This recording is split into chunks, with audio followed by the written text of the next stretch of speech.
Hello and welcome back to Podcasting is Praxis. I'm David, my pronouns are he and him. I'm James, my pronouns are they and them.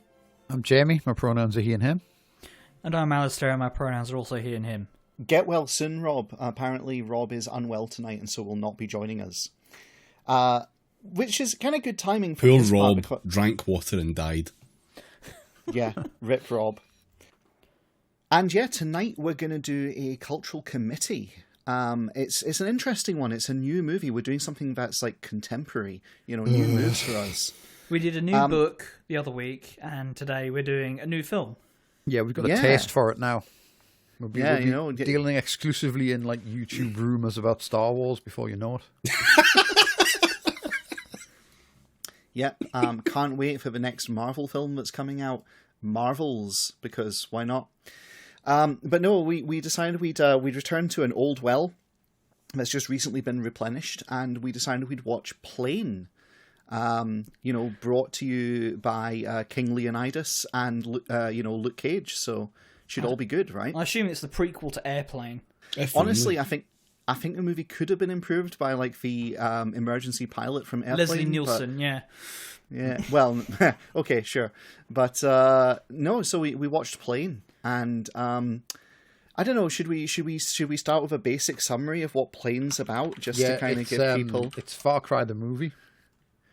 Basically. Gerard Butler has to emergency land his airliner on an island in the middle of nowhere, and it turns out there's like a militia on the island, or separatists or pirates or something. A separatist pirate militia. Yeah. I think would be the best way to describe it.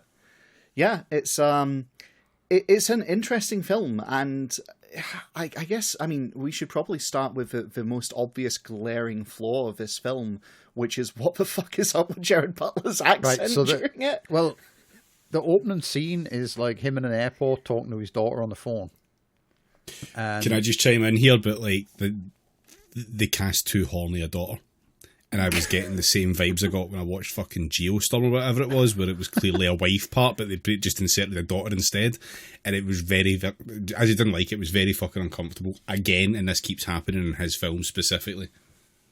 Yeah, but I wasn't like particularly sure what the quality of this film would be, and I'd seen David mention that like 10 minutes into it he was already fucking furious earlier in the day. Yep. So I figured, it must be pretty bad.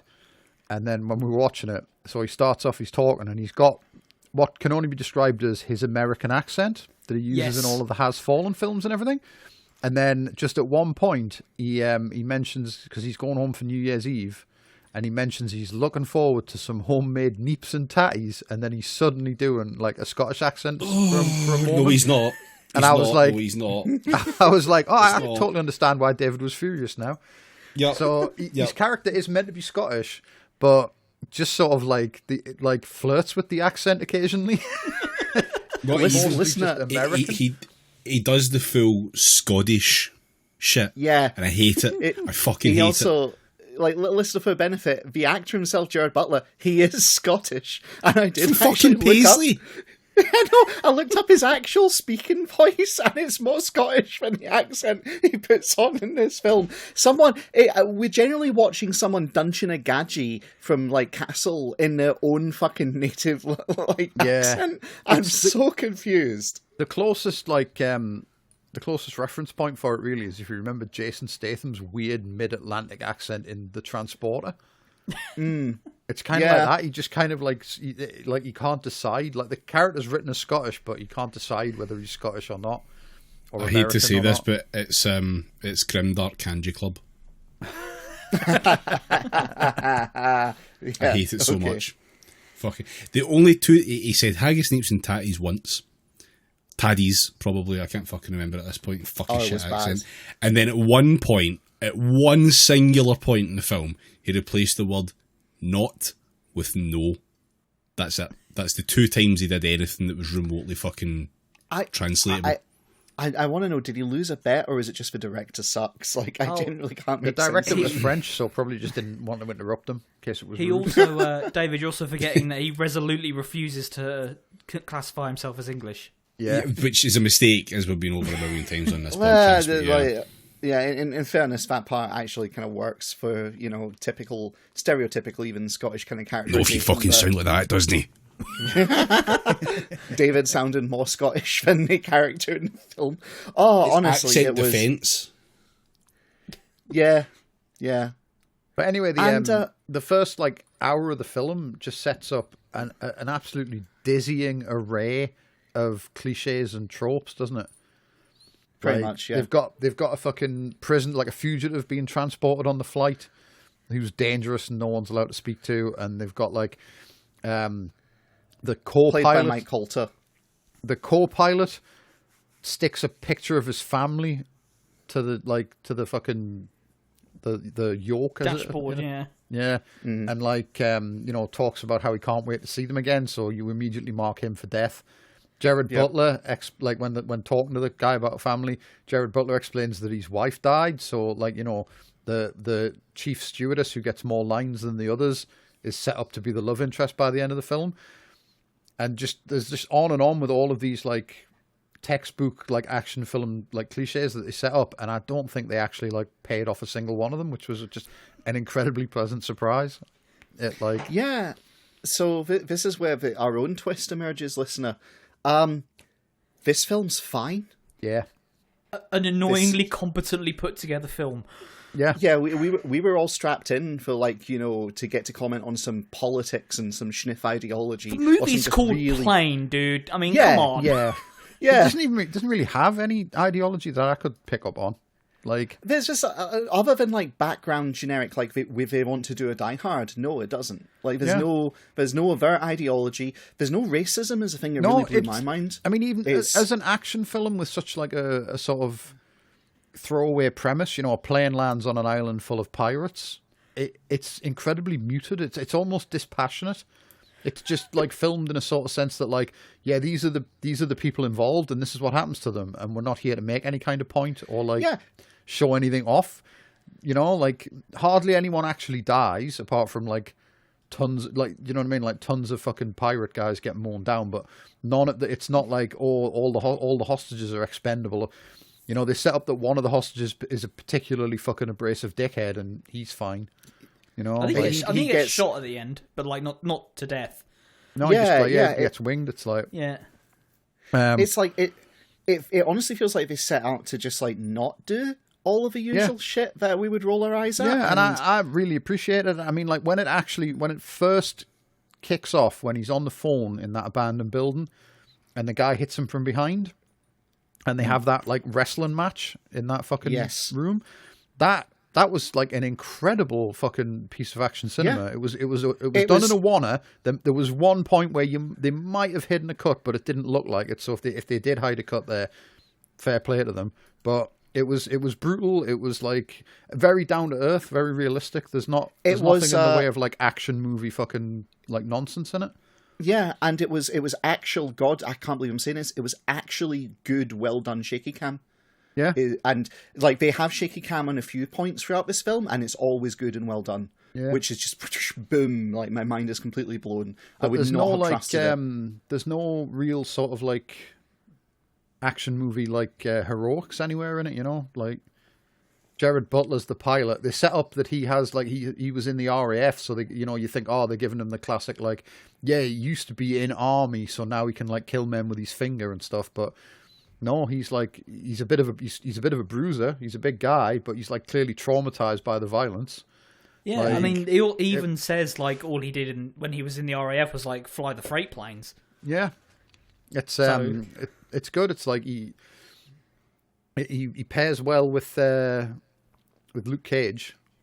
I know you said his name earlier, but I can't remember what the actor's. It's Mike Coulter. Yeah. Yeah, he pairs well with him. He's Foreign Legion or something, isn't he? He's a murderer who ran away to join the Foreign Legion, and they don't even explain the like he just says that like he was young, he got into some like trouble, and then no one believed his story, and that's why he ran away. They don't ever explain why it was or like go into details or anything. It's just everyone behaves like more or less rationally and like you would expect people to behave under those circumstances. There's nobody like is afflicted with idiocy for the sake of the plot. And there's no, like, on the subject of villains on that point, like, so the premise is they crash land on a small island which is held by separatist rebels who the Manila government, like, is afraid to go in and deal with because they're that successful at fighting them. But even the separatist rebels, like, you know, they capture foreigners, they hold them hostage, and they charge a ransom, and they execute them if they don't get the ransom. But the way they're actually portrayed is, like, I don't want to say sympathetic. No, but it's not like they're not demonized in any way. No, it's like, you know, they're obviously they're obviously fucking dickheads and they kill people, but it's not like it's not shown as if they do it for sport or that they like particularly cruel rulers of the island or anything. It's you get the impression that it's just like, you know, the way they make a living. Yeah, and it's like all the things they have them do are all things which in real life, like pirates, separatists, and, you know, hijackers and kidnappers do. Which is like, you know, nothing is too over the top. The only time they directly kill someone that isn't part of like a firefight or something is a woman tries to run and they just like shoot her twice in the back, and then her husband freaks the fuck out, and so, you know, to cow the other hostages, they just cut his head off. And it's like, it's brutal, but it's not. It's not over the top is the thing about it. Yeah. It's just very like building these guys as the villains kind of stuff. For an action film, it does feel fairly grounded in places. Yeah, like, and that's like quite good. I didn't hate this. It was fine. I liked the little scene where they dragged like 5 of them out to ask them like for their name and their country, and everyone who wasn't American got the question right. Because they all gave their name and the country, and the 2 Americans said American. That's not a country, you fucking idiot. Yeah, that's actually quite. I'd missed that. And very true to life, so I appreciated the kind of the grounded feeling. Yeah, it's really quite good, and it's like, this is a problem for us, listener. Genuinely, like how do we rag on like a B+ film? Well, I'll tell you how. We take a break and we await Gerard Butler starring in Kandahar. In Kandahar, Tom Harris, brackets Gerard Butler, an undercover CIA operative is stuck deep in hostile territory in Afghanistan. That's the shit. Yep, that'll be good. Yep. Oh, even better. Directed by Rick Romanwa. Yes. Same guy that did Angel Has Fallen. Yep. Oh, buddy. Oh, that's going to be a real... Back in the saddle. That's going to be a real fucking test then, isn't it? Because I actually liked Angel Has Fallen. Of the 3 of them, that one was the better, yeah. I think we'll have something to talk about with that one. Oh, I mean, almost certainly. I can't like if the fucking guy, if the director manages to pull another blinder, then like fair play to him. But yeah, get the warlock back. By the end of this fucking film, I actually was waiting to see the director's name in case it was that guy again. But no, it turns out there are two people capable of getting a good performance out of Gerard Butler. Who knew? And this is the thing, apart from his dodgy accent, Gerard Butler's performance is great, as far as I'm concerned. Oh, he really sells it. Yeah, he does. Really good. Apart from the accent. Yeah, apart from the accent. The accent is atrocious. Yeah. But don't know what the fuck he was doing, but like... Yeah. To be crystal clear, I would not recommend people go out of their way to see this, but if it comes on or if it's I would actually say if you're a fan of like action movies and or Far Cry, you should probably watch it. Yeah, it's thoroughly entertaining. It is just a plot to Far Cry 3, except with a plane involved. But it's good. It's competently done. It is competently executed, like a lowbrow action film, and I don't say that and like to condescend to it. It's great. Like, yeah, it's, I mean, you say that to condescend to us.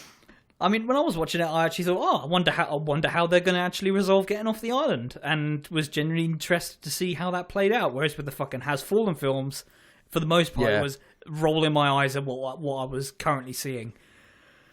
They definitely, I think they honestly went into it and kind of said, we'd like to do, like, because the whole thing's set in New Year as well, and I think the original draft of the script, like, we could do this as like a Die Hard, it's like a Christmas film except it's New Year, and then like when they were developing it, they're like, now we can't really do that, and it wouldn't really go up against like a lot of the stuff released around that time of year, so they kind of pivoted, and what they've basically done is, like Jamie said, throughout, they constantly set up things that you think are going to be tropes, but then actually use them in interesting ways.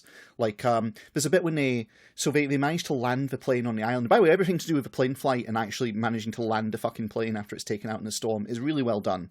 I mean, we say that, but there might be like a fucking actual pilot who watched it somewhere just screaming at the fucking screen the way you two went off about the accent.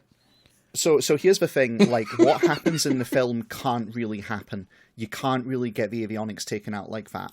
But if you suspend disbelief for that one thing, the rest of it's actually fine. Like, but you can't suspend disbelief for that thing, because you've got to suspend disbelief for the fucking 50 cal rifle later. There's only so much disbelief you can suspend. I prefer just not to know how a plane works. When is that ever going to be useful to me?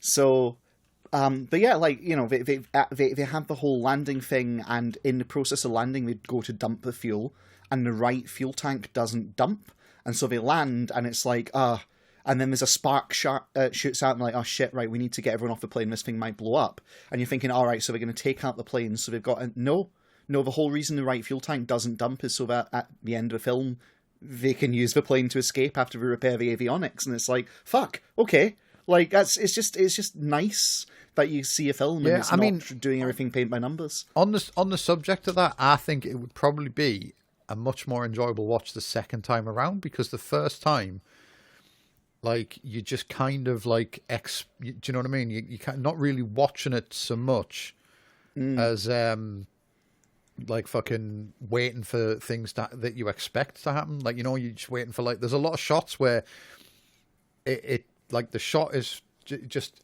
framed in a certain way that you expect something to like suddenly happen. You know, like they hold the shot too long, or they have like the plane in the background, and like the plane is just dominating the shot while Gerard Butler's talking about how, oh, the plane's probably not going to explode, and it's like it would be just, you know what I mean, like a classic movie like hijink for the plane to immediately explode at that point when he says that, you know what I mean? Mm-hmm. But no, they just resist all the easy outs and tell a competent story instead. And with pretty good cinematography as well. Like, there's quite a few shots in the film, not just like the shaky cam stuff, but just generally really well composed, very visually interesting. Like, you know, there's a lot of heart got put into this. I can tell. We're giving a lot of credit. We're giving a lot of credit to Butler as well, but like Mike Coulter's really, really good in it as well. Mm-hmm. Yeah. Can we also just all tip our hats to the scene where Gerard Butler punches that dickhead passenger on another plane? Or in the flash, like when they're watching the video. Yeah, so they have like the crisis room, which has Vargas from The Wire, if you know that actor, is like one of the guys in it, and they make a comment about, oh, this guy seems like he's got a pretty good work history, why was he flying like a dead-end flight on New Year's Eve sort of thing? Like, well, he used to be in better work until the incident. Then they show a video of like he's arguing with a drunk passenger, the drunk passenger punches him, so he just fucking punches him back and then chokes him out on camera, and it's, you know, the guy in the room goes, I like this guy, and it's like, okay, yeah, fine, you get that. Shout out to that guy in the room as well, who was Ted from Cuffs, which was a fucking like 1993 Christian Slater vehicle that we used to watch a lot as kids. But yeah, I don't think I've seen him in anything since. So yeah, this film had a lot of like small actors you can like, oh, I kind of know him from X, and they're all quite well used. Like, I don't think there's any like truly terrible performances in the film either. There was nothing that made me go, well, fuck. The only thing that was a bit wooden was the Tier 1 operators that get sent in to try and extract them was a bit formulaic. I mean, it wouldn't be a Gerard Butler film without that. No, it wouldn't be. No, it wouldn't be. But yeah, so this is about the limit of conversation we can get out of this one. The film was too okay. Yeah, it was fine. So so that's that. Well, I think that'll kill both us and this fucking episode, so let's call it there. You can get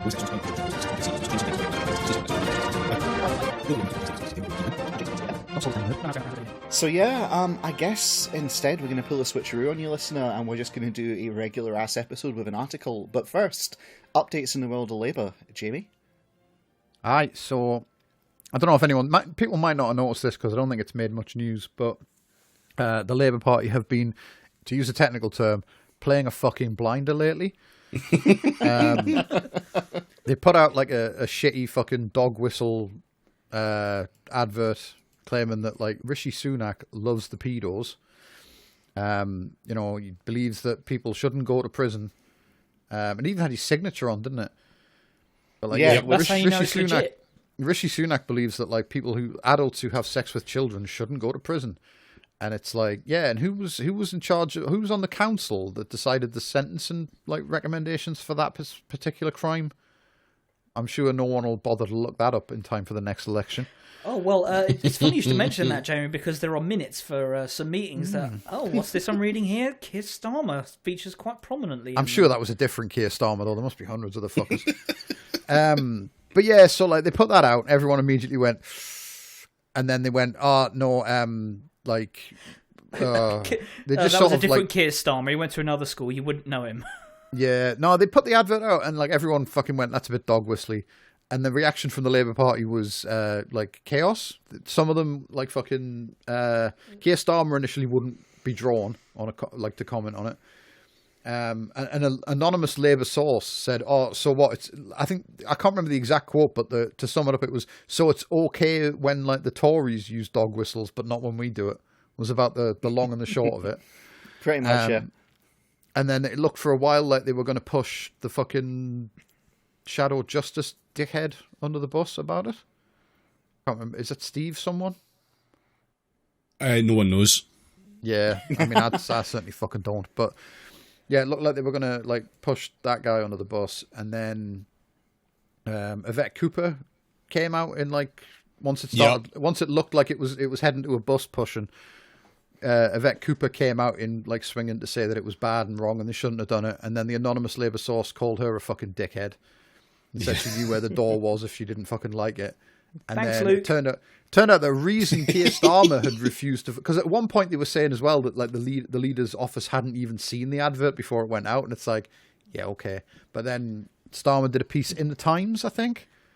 Mm-hmm. No, it was the Mail on Sunday, wasn't it? The Mail, yes, yeah. that's right. Yeah, Mail Online. Even worse, he did a piece in the Mail, about how great the advert was and how Rishi loves the fucking pedos, so he does. And then the Mail paid him back for this fucking, you know what I mean, this act by writing an editorial about what a prick he was for using dog whistle adverts to imply that the Prime Minister liked pedos. So just bang up politics all round. Well done. The Sensibles are back in charge, etc. But anyway, that's some minor league shit. Because the other thing is, remember last year when Starmer went to that homophobic church for some fucking, was it Easter again? I can't remember. Yeah, why not? He's not gone and done it again, has he? He has fucking gone and done it again with an entirely different homophobic church that supports conversion therapy. Yeah. So I think at this point it's entirely undisputed and fucking, you know what I mean? I cannot get into any trouble at all for saying that Keir Starmer is a gaping fucking cunt and all decent people hate him with a fiery passion. I think, as he's proven, if I phrase it do you think Jimmy Savile should have gone to prison? Keir Starmer doesn't. Then, that's fine. Just imagine his signature floating somewhere around that. The annoying thing is, or funny thing, depending on your perspective, they fucking didn't just double down on that advert. They quadrupled down on it. There's been 4 of the fucking things since then. I only saw the second one. I didn't realise they'd done 4. Oh no, they've done 4. They've done 4 different ones. Because I saw the second one, which was about guns or something, wasn't it? Yeah, something like that. Do you think that fucking weird guy that turns up in the replies to everyone's tweets offering them hot shooters, if you DM him, should fucking be allowed to sell guns at the local fucking church fair? Because fucking Rishi Sunak apparently does. Pretty signature much, was on it and everything. Yeah. So the 4 adverts are. So there was the child sex one, there was the guns one. Yeah. Yeah. What were the other two? So the other something with graphic design. Graphic design is my passion. Do you think thieves should be punished? What? Oh, straight up punished as well. Not jailed, not rehabilitated, just straight up fucking punished. Yeah. Do you like the look of this skull?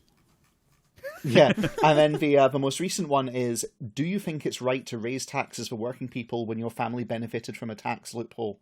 Which is they're kind of tapering off, they're backing away, they're kind of going a bit... fucking, doesn't you know what I mean? The king's cunt there actually have his own tax loophole named after him. Yes. Yeah. Well, that seems like that'll not come back to bite him on the dick before the fucking general. That's the best bit of it, all of this, though. It really is just fucking stabbing a big fucking knife into the little scab that they had to try and just get rid of it. New Labour policy, a rake for every household.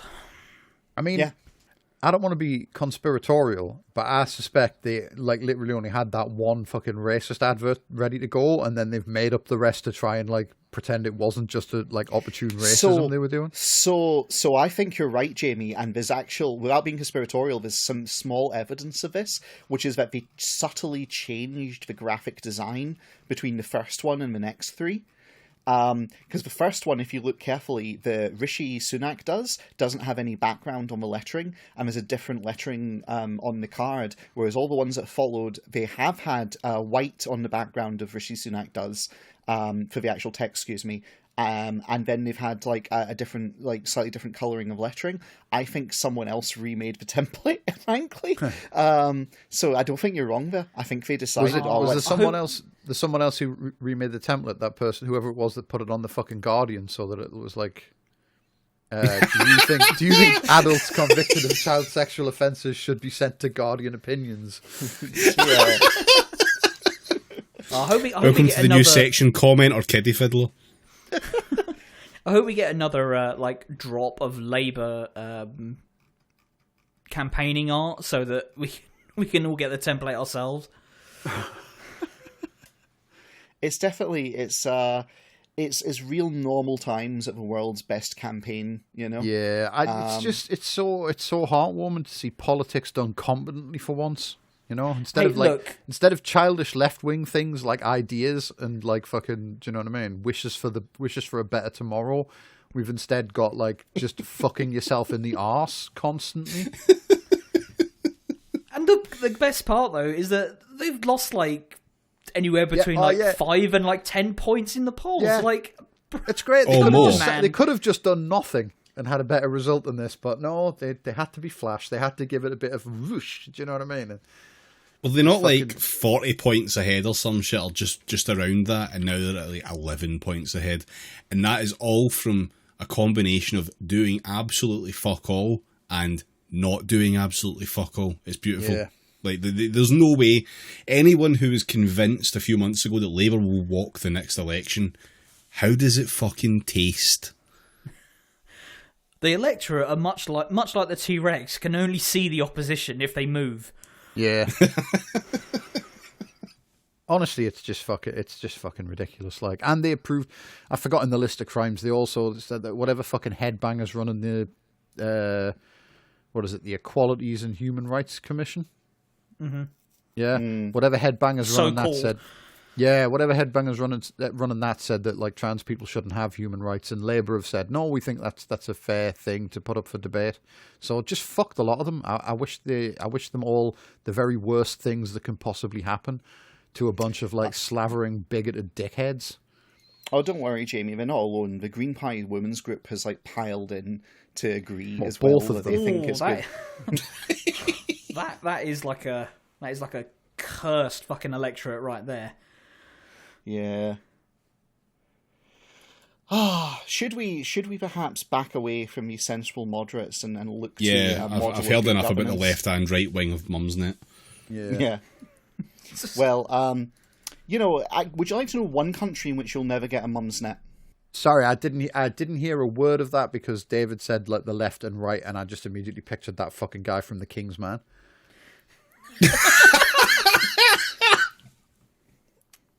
That vault they were in the post-credit scene was Mumsnet. Oh man, I would fucking. It would slap if Lenin was posting on fucking Mumsnet. Yeah, the kind Vladimir Ilyich would have had all of these people shot. Oh, sorry, James, you were saying. Yeah. There is definitely one country where you're not going to get a Mumsnet, and that country is Afghanistan. Tonight, listener, we're going to read you a little bit of investigative reporting that's been done on how things are going in the Taliban's Afghanistan, because I promise you, You are not going to imagine how weird this is going to get. I assume 95% of all the fucked up shit here's exactly going to be because of the CIA. No. Oh, it's so much better than that.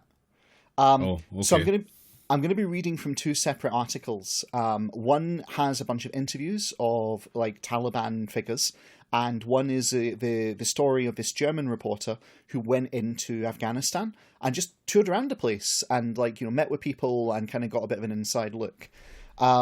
So the article is we'll just get into it. The title is "The West Lives On in the Taliban's Afghanistan." Right? I hate it already. Oh, no, it's pretty good. So it starts with our protagonist is in a cafe in Afghanistan eating rice pudding with some friends. I thought the new Gerard Butler film wasn't out yet. Well, bear that in mind. I think forward to the future, Gerard Butler film when I'm going through this. So, sorry, can I change my prediction to this is going to be the Taliban is woke now? Our rice pudding arrived, and I looked out the window. Oh man, the Turks are going to be outraged. They don't think the Taliban can tell the difference between a man and a woman anymore. In the daytime, Kabul is anything but pretty. Millions of people, no one really knows just how many, arranged chaotically in dense and disordered enclaves, sprawling endlessly with beige hovels nestled into the mountains that ring the city. But at night, the hills of Kabul can be surprisingly beautiful, unfolding endlessly, sparkling with the lights of amusement parks and Indian-style wedding halls, curiously reminiscent of Los Angeles. As we ate our rice pudding, the conversation turned to the things I was yet to see in Afghanistan. I had spent most of my time in Kabul and was preparing for a trip to the rural countryside. My Afghan friends were suggesting a few places to see. Bamiyan, which hosted what remained of the massive Buddha monuments destroyed in the 1980s, and Bandi Amir, with its extraordinary blue lakes. But I was in a more adventurous mood. I wanted to see something much less scenic with none of the natural beauty of rural Afghanistan. I had a particular spot in mind. I had passed it the night before on my way to have dinner with the grandson of a prominent warlord who liked telling me about Habermas. It was the bridge that the Kabulis called the Puli Sokta, the Burning Bridge. It traversed a certain stretch of the city's Kabul River, one that was really more of a dried and odorous riverbed. Stray dogs guarded a trickle of brownish water. It was not a pretty spot. But there was a reason people knew about it. Underneath the bridge lies a zone of concentrated and perfect misery. In the years of the US occupation of Afghanistan, the Puli Sokta became the most popular site for the city's drug addicts, who would go to the bridge to get high and, not infrequently, overdose and die. Sometimes the authorities would fish out the bodies, other times they left them to rot. Usually, their drug of choice was opium, Afghanistan's main export. In the late 2010s, the country produced 90% of the world's heroin supply. But increasingly they preferred methamphetamine, which had made a disruptive market entrance in the 2010s. First, it was produced using cheap cough syrup and exported into Pakistan and Iran, where prices are higher. Then someone figured out how to manufacture meth using a wild mountain shrub called ephedra, which grows in central Afghanistan. Soon scores of Afghans were hooked. For years, Kabul was full of these addicts. One could find them in alleys, in parks, nestled in strange places inside ancient monuments. They are less visible now. The Taliban's made a point of rounding them up and placing them in drug treatment centres, where they undergo harsh methods of rehabilitation, forced detox, dunking in cold water. But you can still see some addicts smoking and trading drugs on the side streets and in the parks, even a few addicted children begging outside stores. A lot can be learned about a society, I reasoned, by talking to its drug addicts. So I suggested to my friends, what if we finish our tea, make a late-night excursion to the bridge, and interview them?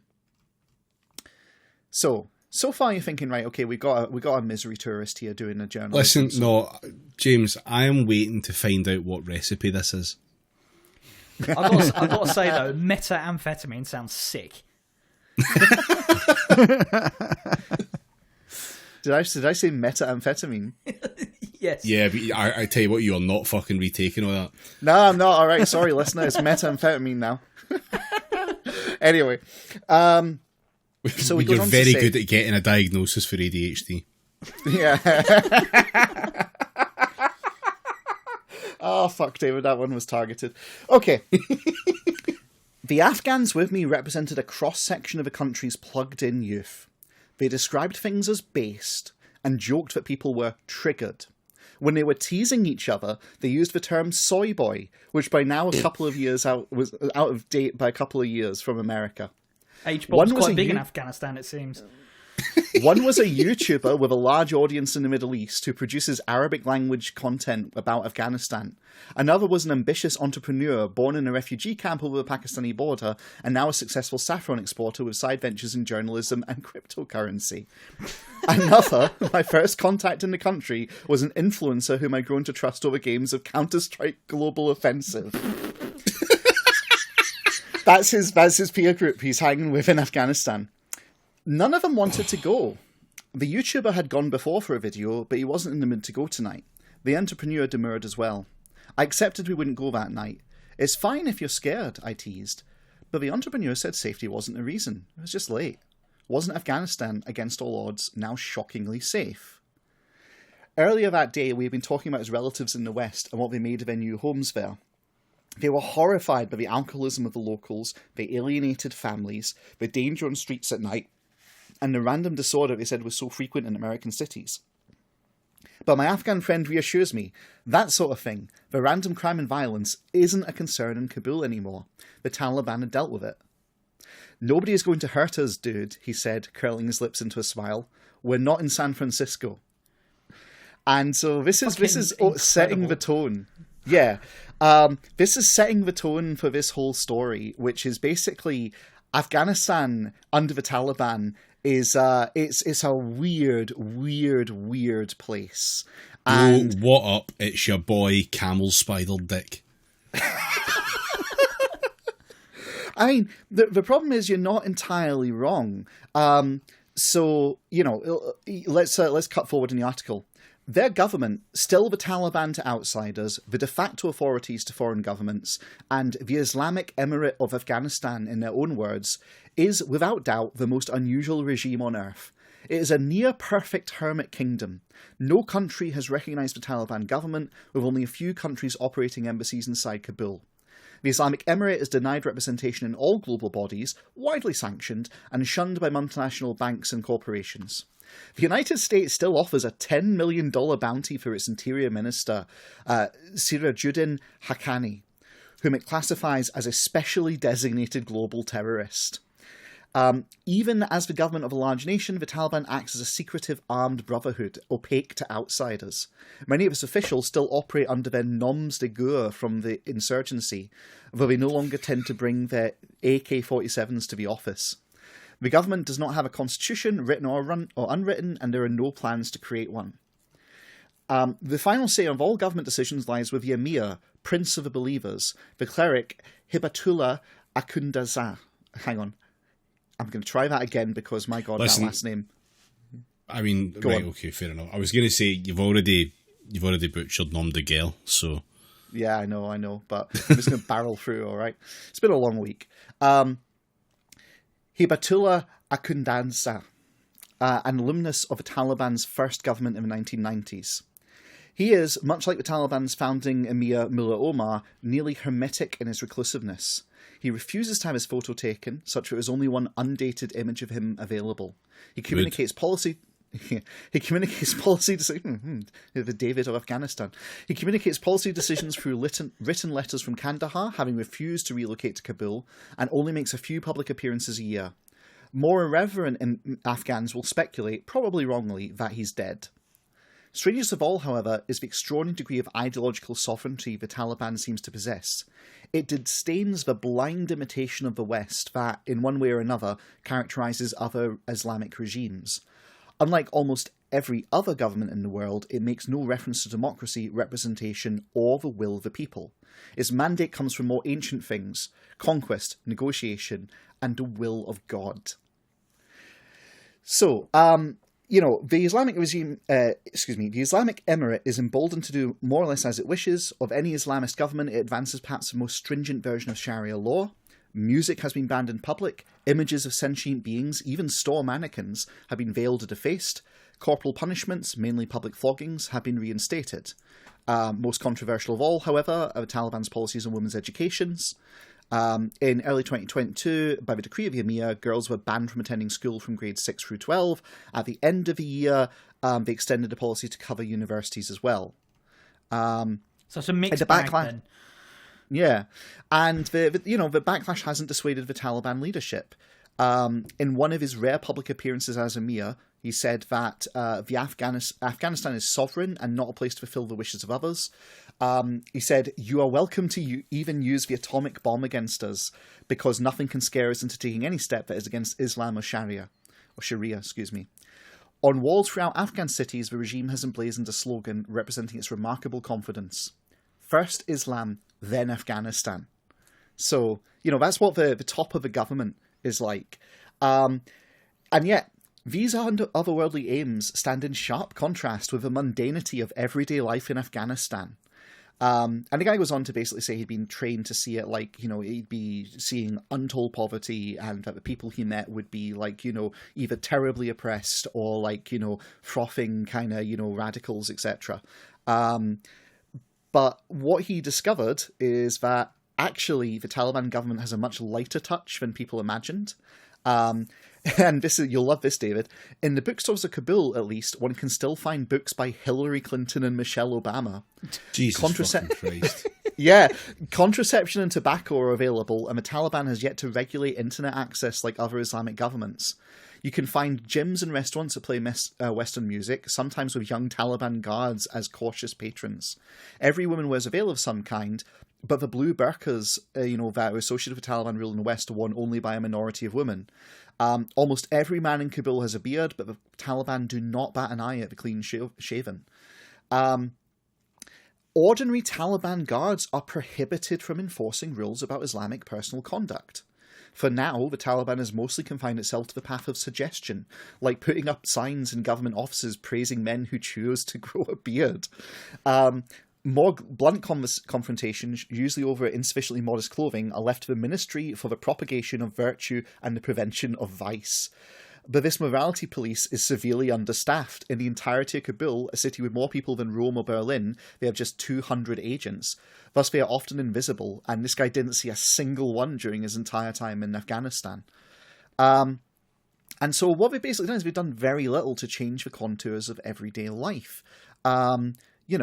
They, once it took power in Kabul, the emirate declared a general amnesty and promised protection not only for minorities like the Shia, but also for employees of the previous government, including soldiers who had fought against it. And this even extended to high-level figures like Hamid Karzai, the republic's first president, who continues to reside in Kabul. Bureaucrats of the former regime have been retained in their posts, with Taliban mujahideen installed above or beside them. The animosities of the war years have simmered, at least for now.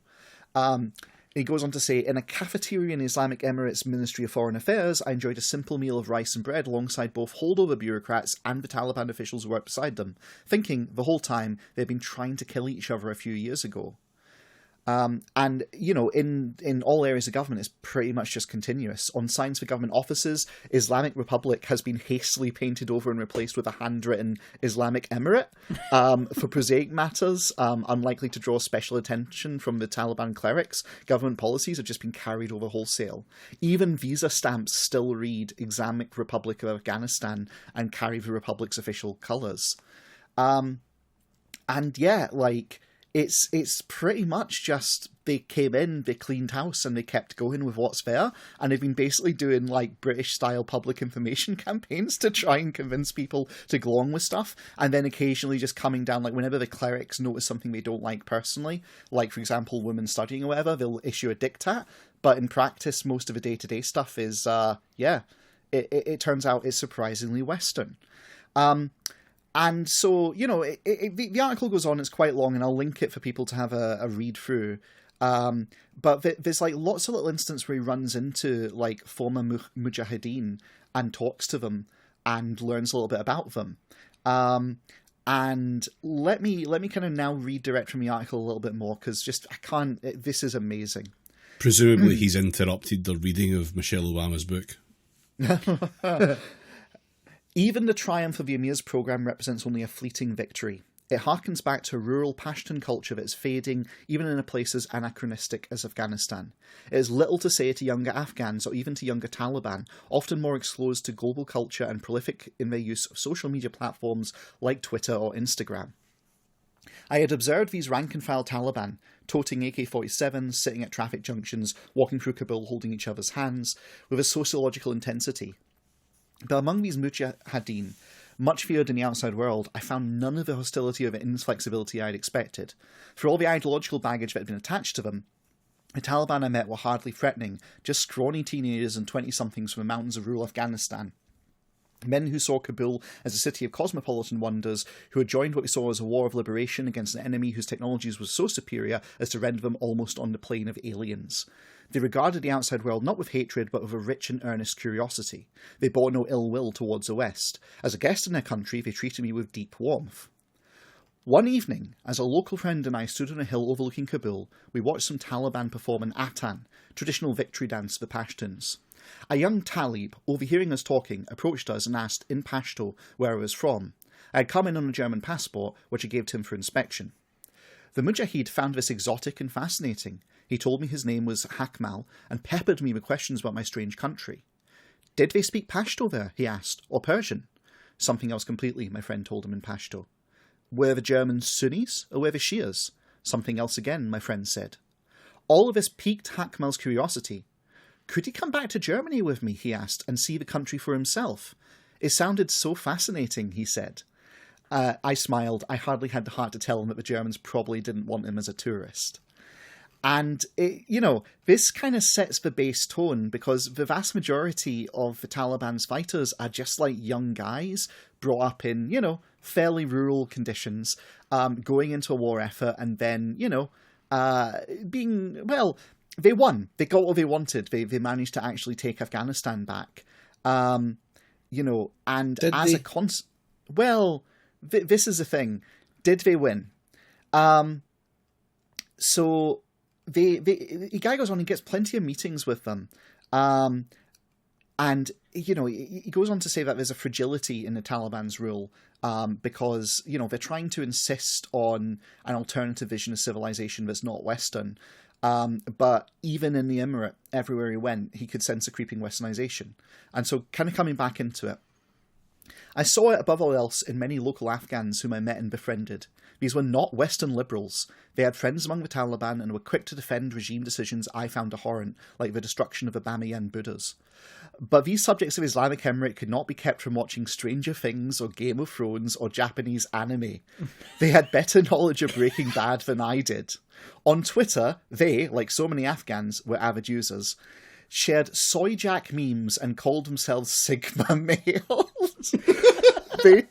They talked about feminism, LGBTQ, and pronouns. Strange things to complain about in a country where women can't go to school. They were becoming Westerners. Culture war, America's most successful soft power export, was their induction. The younger members of the Taliban, online enough to follow Andrew Tate, were not immune. Jesus fucking Christ. Right?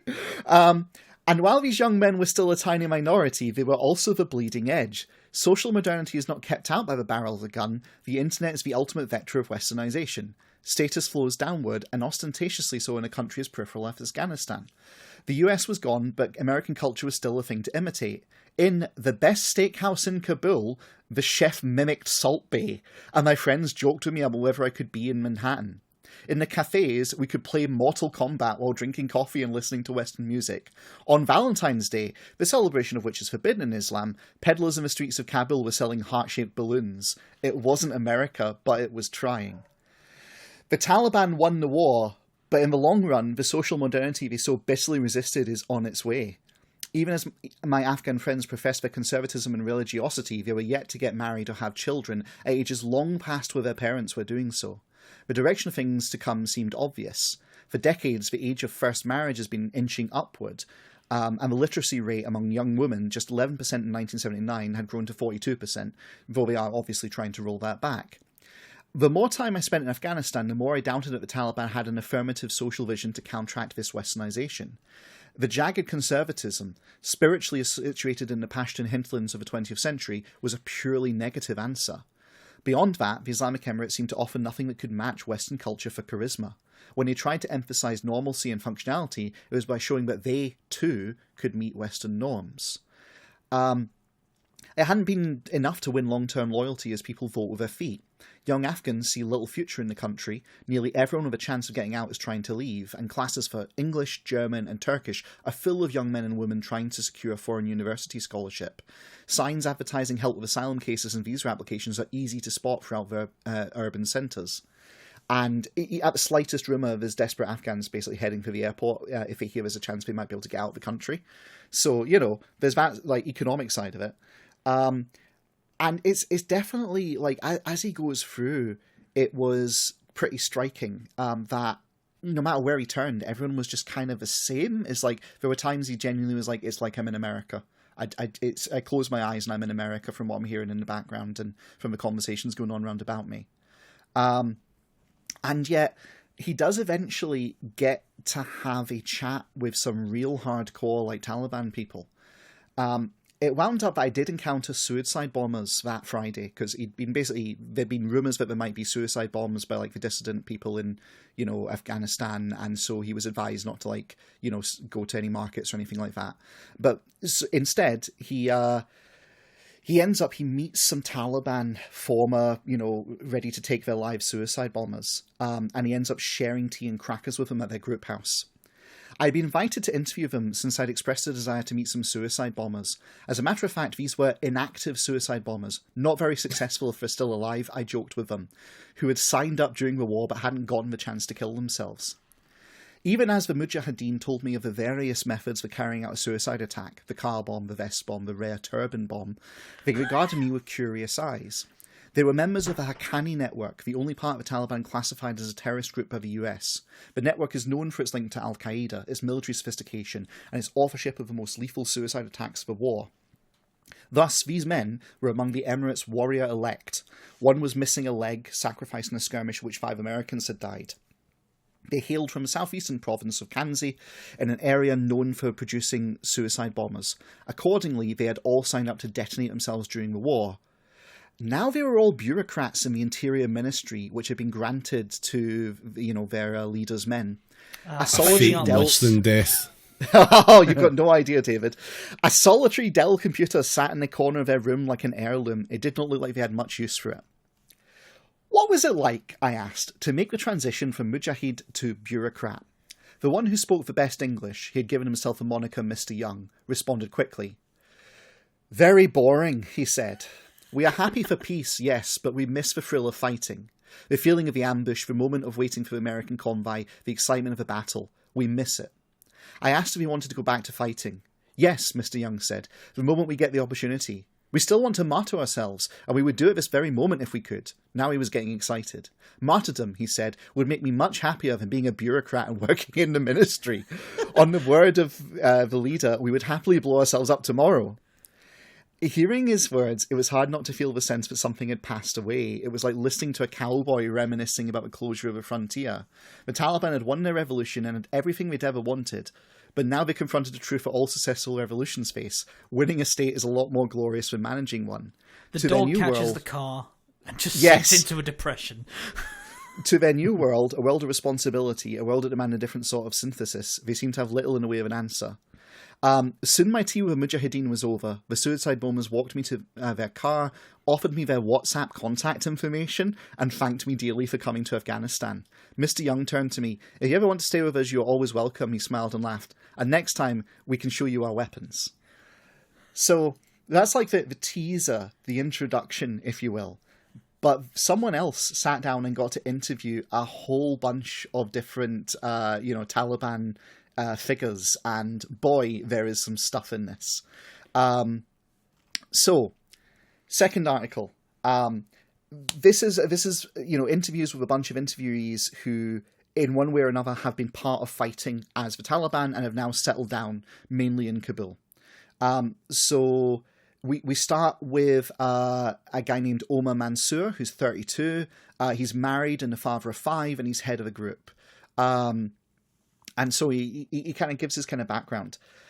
He was born in North Waziristan, spent his childhood in Yagyekkel, started his education in the village mosque, and then moved to a small madrasa that was built during the First Emirate in a neighbouring district.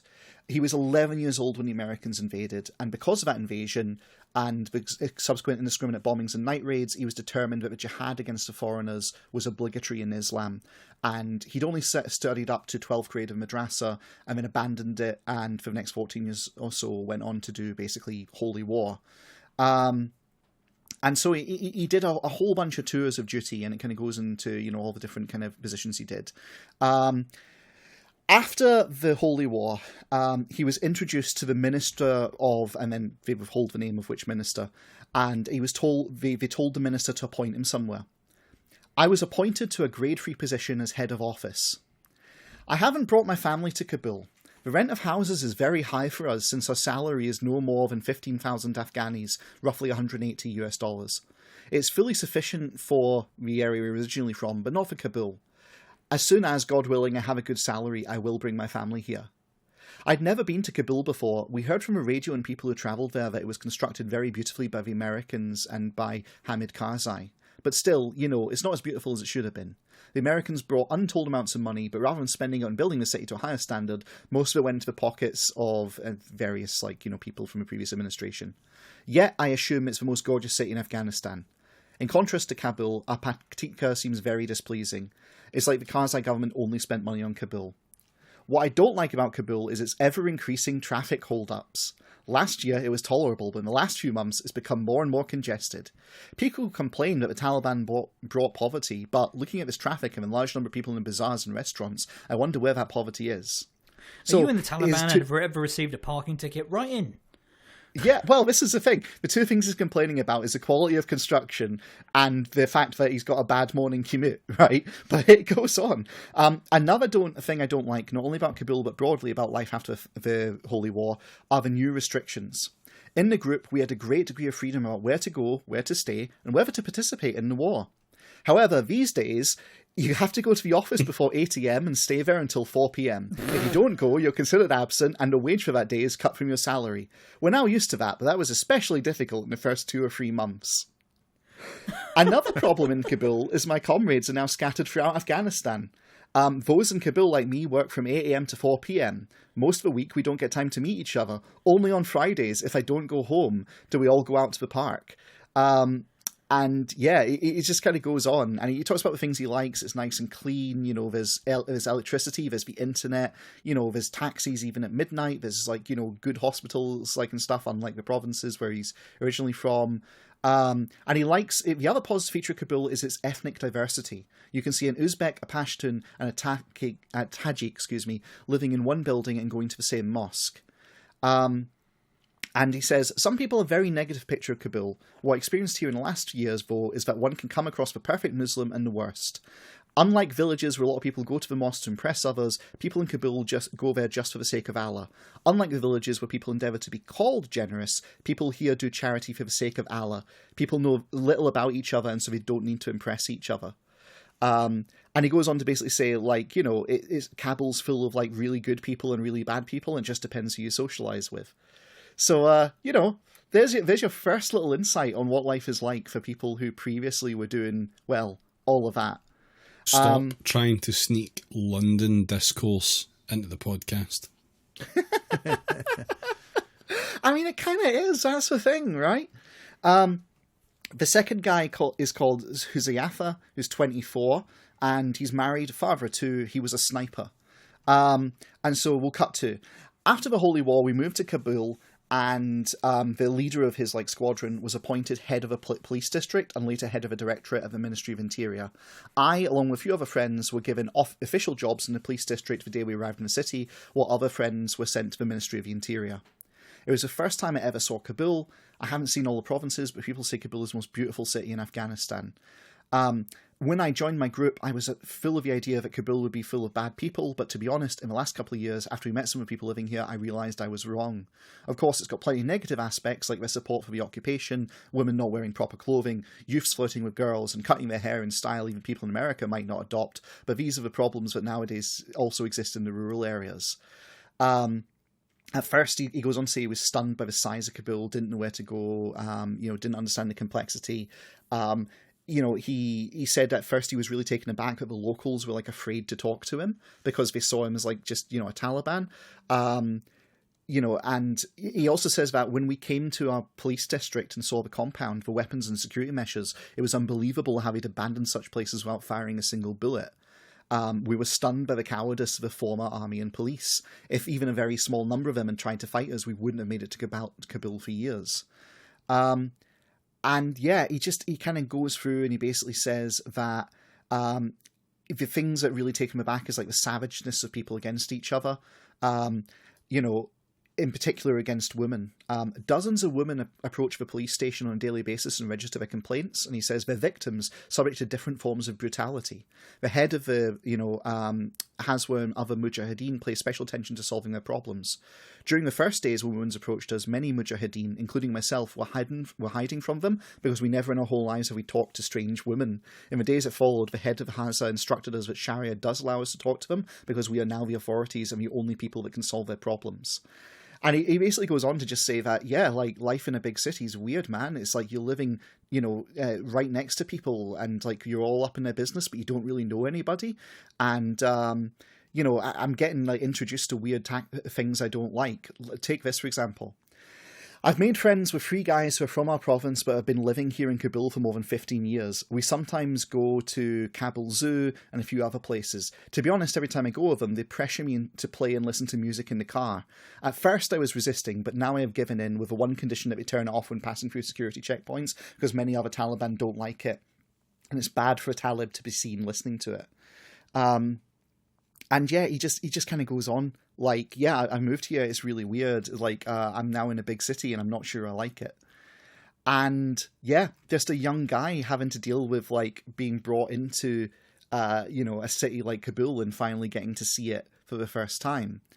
By way of kind of contrast, the next guy we got here is, we'll see what you make of this particular one. This guy's Kamran, he's 27, he's married, father of 2, he was a deputy group commander back in the day. Gets appointed to the Ministry of Interior. Sort of happy with my job, but I often miss the time of jihad. During that time, every minute of our lives was counted as worship. Blah, blah, blah, blah, blah. Nowadays, people are busy gaining wealth and fame, more and more in this worldly life. Previously, we were doing everything for the sake of Allah, but now it's the opposite. The first priority of many is to fill their pockets and become famous. And he goes on to say that, back in the past, they only had each other. They had like a motorcycle, a kind of walkie-talkie, and their Moscow madrasa. Now many of us have caged ourselves in our offices and palaces, abandoning that simple life. Anyway, sometimes I sit with the employees of the former regime who still come to their jobs. They show themselves to be very good people and sincere to the emirate, but I can tell you that in reality they hate us. I don't exactly know why, but I've identified some possible reasons for this past year. First, these employees were doing business in the ministry, making illegal wealth through corrupt practices. Second, the Americans invested in them heavily, and they became so westernized they now hate our real Afghan culture and Islam. When the emirate came, their illegal business and corruption vanished entirely, and they have nothing but their salaries. They're no longer able to make millions of Afghanis. So you tell me, why shouldn't they hate us? And he then goes on to just basically say that things are so much more complicated, that they're constantly being tested by cars, positions, wealth, and women.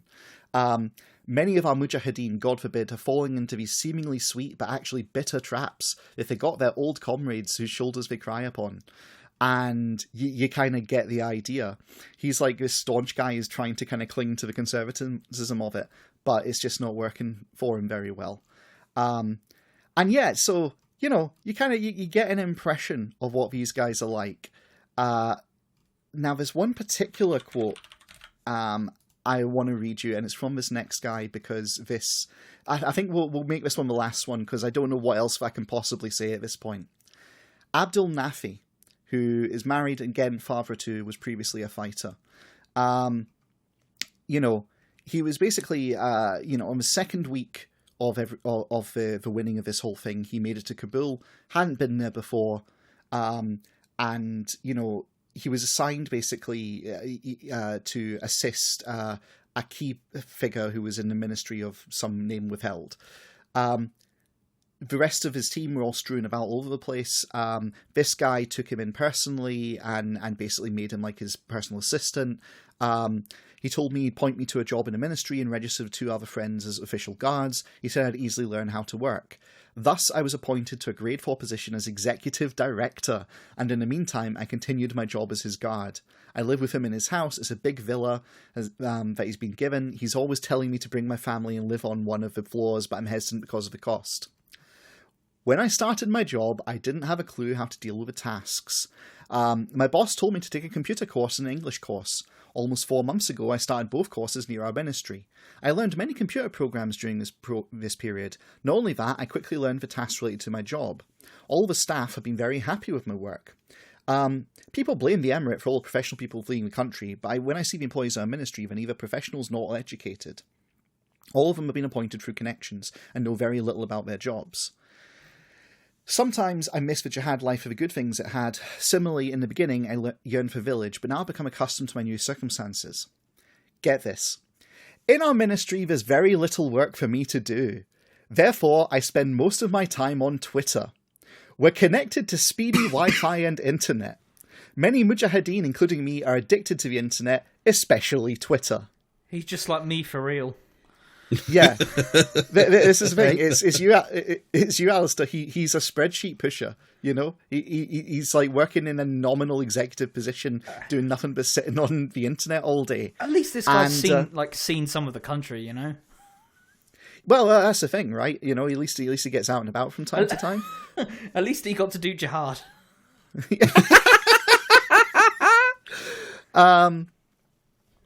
Yeah, it's great, and the very final guy that got interviewed, I won't bother reading it because mostly he just like meanders along. But his main thing is about how this old guy in a Corolla pulled up next to him, as he was like looking for a passerby to pick him up, and he thought he was going to pick him up, but he didn't. Instead, he was like mockingly saying, now the entire government's in your hands, so you don't need help. Drive yourself, you bum, and like drove off essentially.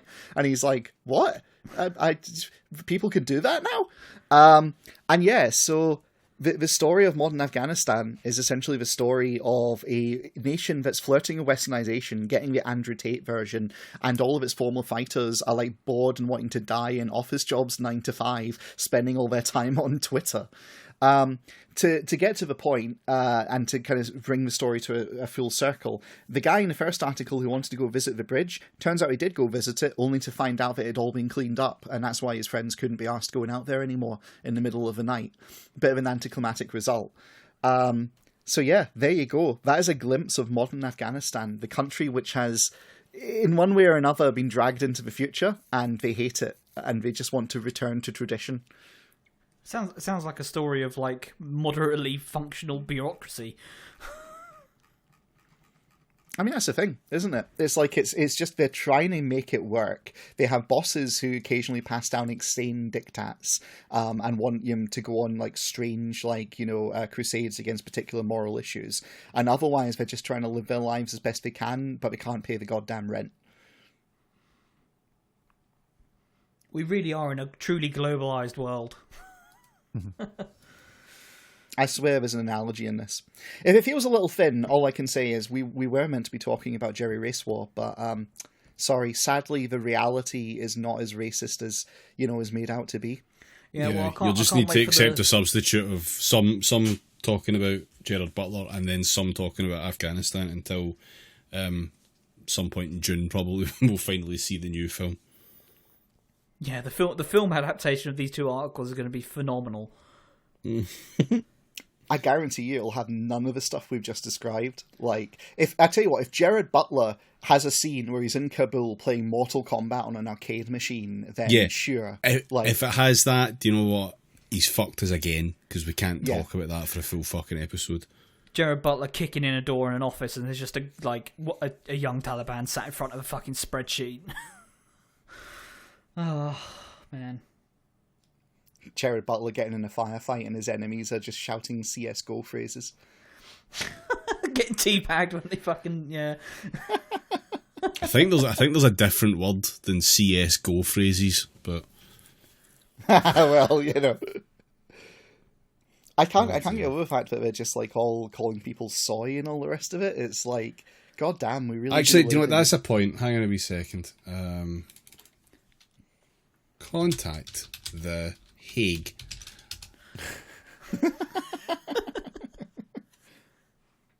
You can email them. Excellent. That's fine. Oh, fucking hell. Well, this is the thing I was going to say as well. I mean, I can interject a little bit earlier on with it, but like, did they win? Like, they really didn't in some way. This is what the culmination of the whole fucking hearts and minds shit is, isn't it? It's not actually about making fucking life and times easier for soldiers there and then. It's about fucking injecting soft power, like, as you're a fucking occupying force and leaving that as your legacy. Like, it's pretty fucking despicable in its own right, and I hate it.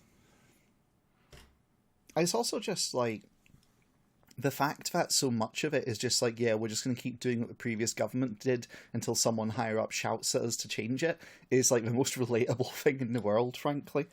I mean, yeah, there is that. Huh. Well, it could be worse. It could be Britain. So. Right, how about we round this episode off with some cussed comment or commentariat? Yes. I mean, is it about Afghanistan? That would be very thematic.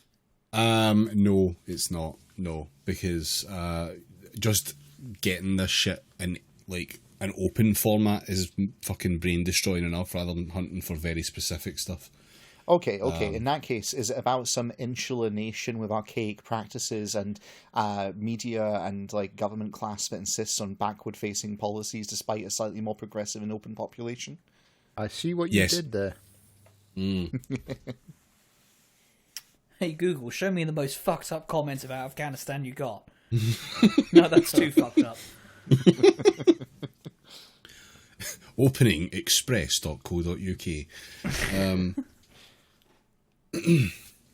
Sir Keir Starmer needs a huge swing from the Tories to Labour in England to secure enough MPs to form a majority government, but the gradient of the mountain gets a bit less steep with help from Scotland. Labour should not waste effort trying to appeal to hardcore supporters of independence, that segment of the public who will vote for the SNP pretty much regardless of what it has done and who leads it. Labour has a decent prospect of profiting from tactical voting by Tories and Lib Dems prepared to lend their votes to Labour candidates in seats where they are best placed to beat the SNP. Comment or commentariat? Commentariat. Yeah, that feels like commentariat. The cursed effort to make Scotlab a thing is, yeah. That was commentariat. It was Andrew Ronsley in The Guardian. And the only reason that I've picked this out, that was fairly weak for a comment or commentariat. Comments were opened on this article in error and have been removed. The decision to open comments under any article is based on a number of considerations, as our moderation facts explain. Yeah, will we get shouted at for this? Yes, no. We fucked up. Oh God, we let the proles actually say something about our even reporting. The Guardian is sensible enough to not do fucking Scott Paul.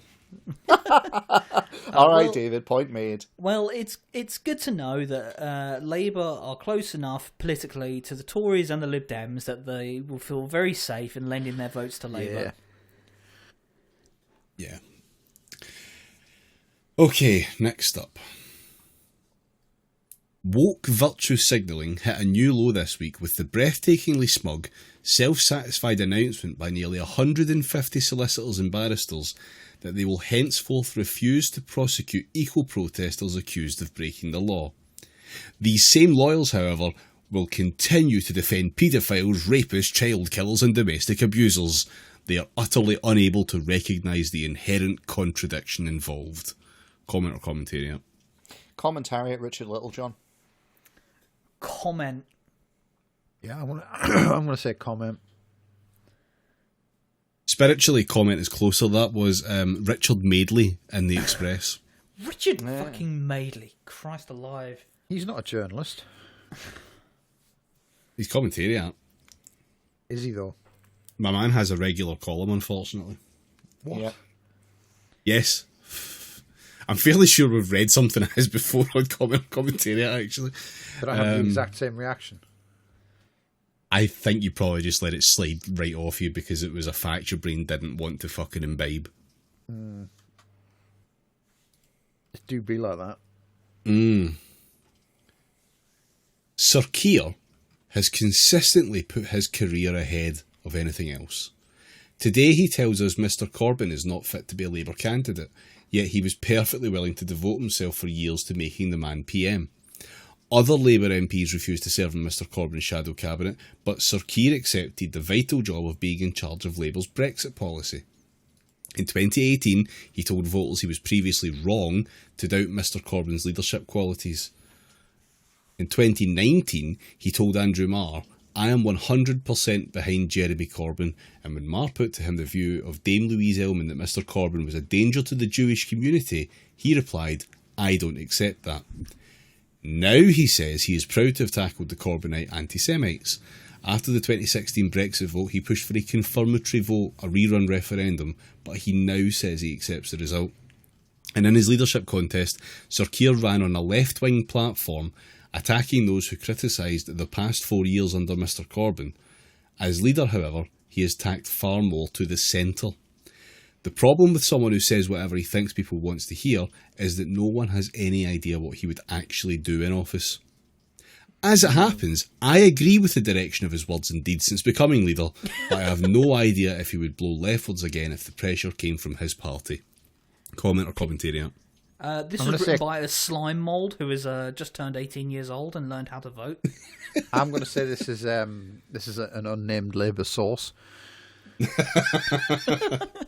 I feel like comment. I think it's comment because of the way they like the really petty way they said Sir Keir so often. That was commentariat. It was Stephen Pollard in the Express. Oh wow! I sense a theme here. So yeah, eat shit, Starmer. That's the guy who you've been trying to seize the vote of for like 3 years now or some shit. Hey, how did this scorpion get on my back and why am I in this river? Okay. The point is about two conceptions of politics. One is a game where victory goes to whichever side most thoroughly destroys the credibility of their opponent. The other is a painstaking problem-solving exercise where success is eked out on slivers of common ground between apparently irreconcilable forces. The problem solvers see democratic politics, conducted within recognised parameters of decency, as society's guarantee against civil strife. The game players treat politics as an extended metaphor of all-out war. Sunak and Starmer style themselves as problem solvers, as professionals and pragmatists, as antidotes to incompetence, tribalism and dogma. But they campaign as game players. Starmer deploys attack ads casting Sunak as an apologist for paedophiles. The flagship of Sunak's legislative programme is a bill with no viable purpose except to prove that Conservatives will be more reliably hostile to immigrants than Labour. Maybe this stuff works. Comment or commentary? Comment. This is the same slime mold, but right in the comment section. This is someone who should just shut the fuck up and fuck off, quite frankly, because you are the closest to correct. Uh-oh, it's a commentary then, isn't it? It is. That was Raphael Bell in The Guardian. My boy! There was a clue right there. The game players treat politics as an extended metaphor of all-out war. David, you're expecting us to have actually paid a slight bit of fucking attention to the real clue. The real clue should have been where he was saying the game players all-out war thing, and the other thing, which is irreconcilable differences, as though these are two separate things. If the fucking quote had started with fuck, call me an ambulance, I'd have got that right away. Okay, last one. Britain's approach could be ugly, but against a foe as callous as the IRA, it was brave and necessary. Oh, buddy. Comment or commentary? Wow. Oh, holy fucking shit. Is this your dad writing in the Times? This is oh man, many different directions this could go. Murdering children, murdering disabled old adults. Yeah, these are all wholly necessary. I'm going to say comment out of more hope than expectation. I'm going to say commentary out of sheer bloody mindedness. Yeah. That was Commentaria. It was Leo McKinstry in The Express. Fucking hell. That's half of the subheading of the entire article. Britain's approach could be ugly, but against the foes callous as they are, it was brave and necessary. The 25th anniversary of the Good Friday deal is a welcome monument to its success. Yeah. So, there you go. Oops, all Commentaria. Right. How tricksy. These perfidious Scots breaking the rules of a game. It's my game. There's no rule that says like a dog can't play basketball though, so. Yeah, true. This is true. Well, I think that'll do. kill both us and this fucking episode, so let's call it there. You can get bonus episodes on the Patreon, patreon.com/praxiscast. You can see us do some streams sometimes. Keep an eye out on that. It's usually Wednesdays and Thursdays. That is twitch.tv/praxiscast. And you can get merch, which is praxiscast.tmail.com. Also, I should say, with the Patreon, you also get access to the Discord, where we have people in there who, for some reason, post. You should join them, keep them company. Yeah. Convince them otherwise. Yes, tell them what folly they have made. Only you can save them. Yeah, they like to pass the traumatic brain injury around, so, why don't get in the circle, join in. Yeah, you too can join in with saying, fuck, what have you done to me? Just today, someone asked, why do they pay us to hurt them? And, you can join and find out why. On that note, bye. See ya. Bye. Bye.